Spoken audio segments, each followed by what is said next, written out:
ये है devotional spirit, भक्ति, शांति और पॉजिटिविटी का घर। होली दहन एक ऐसी पावन कथा है जो हमें ये शिक्षा देती है कि सत्य, अच्छाई और भक्ति की सदैव विजय होती है।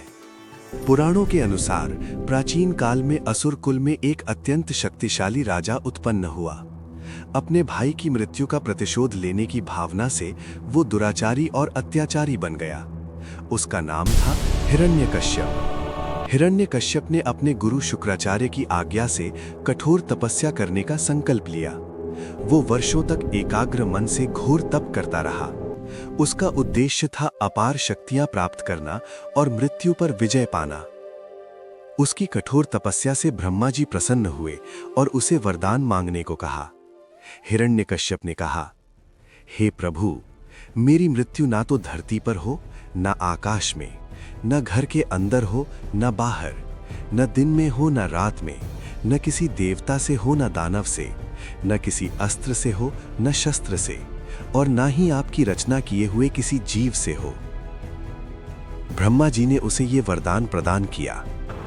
अब मुझे कोई नहीं मार सकता। वो स्वयं को अजेय समझने मेरी लगा। पूजा होगी, मैं ही हूं भगवान।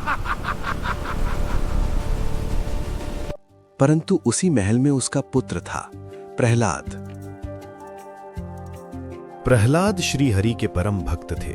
वे सदा भगवान विष्णु की महिमा का गुणगान करते रहते थे और हर समय उनका नाम जपते थे।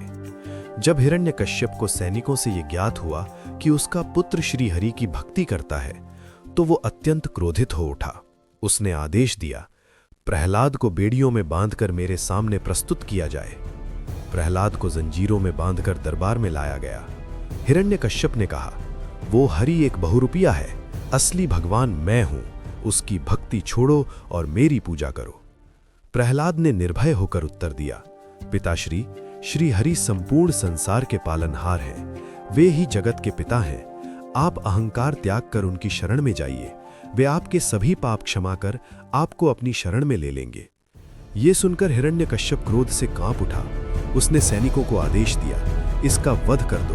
प्रहलाद की माता रोते हुए बोली, स्वामी, ये हमारा पुत्र है, कुछ तो दया कीजिए। सैनिक तलवार लेकर आगे बढ़े, परंतु तभी प्रहलाद के भीतर से दिव्य प्रकाश प्रकट हुआ।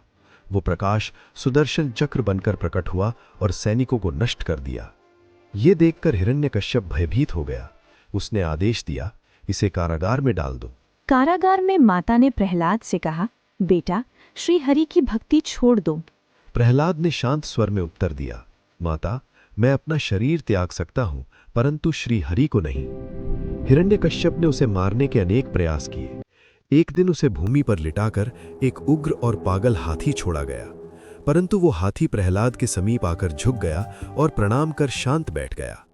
हिरण्यकश्यप चिंतित होकर अपने गुरु शुक्राचार्य के पास गया। फिर वो महल में अकेला बैठकर सोचने लगा। तभी उसे अपनी बहन होलिका का स्मरण हुआ। होलिका को अग्नि में ना जलने का वरदान प्राप्त था। हिरण्यकश्यप ने कहा, होलिका, तुम्हें अग्नि का वरदान प्राप्त है, इस बालक को अपनी गोद में लेकर अग्नि में बैठ जाओ, आज इसका अंत होना ही चाहिए। होलिका बोली, अग्नि मुझे कभी जला नहीं सकती, आप निश्चिंत रहें, आज ये बालक भस्म हो जाएगा। सैनिकों ने लकड़ियों का एक विशाल ढेर तैयार किया। होलिका प्रहलाद को गोद में लेकर अग्नि में बैठ गई। चारों ओर अग्नि प्रज्वलित हो उठी। प्रहलाद अग्नि के मध्य हाथ जोड़कर आंखें बंद कर श्री हरि का स्मरण करने लगे। कुछ ही क्षणों में चमत्कार हुआ। अग्नि ने होलिका को भस्म कर दिया, परंतु प्रहलाद सुरक्षित बाहर आ गए। हिरण्यकश्यप राख के ढेर को देखकर भय और शोक में डूब गया। देवताओं ने आकाश से पुष्प वर्षा की। तभी ये सिद्ध हुआ कि वरदान का दुरुपयोग करने वाला स्वयं नष्ट हो जाता है।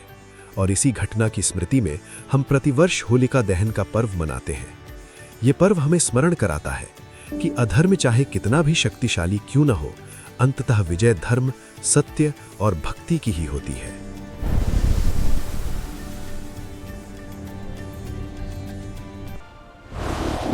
जय श्री हरि। नारायण नारायण। वीडियो अच्छी लगे तो लाइक और शेयर करना ना भूलें। चैनल को सब्सक्राइब करके हमारे साथ जुड़ें। दिल से धन्यवाद।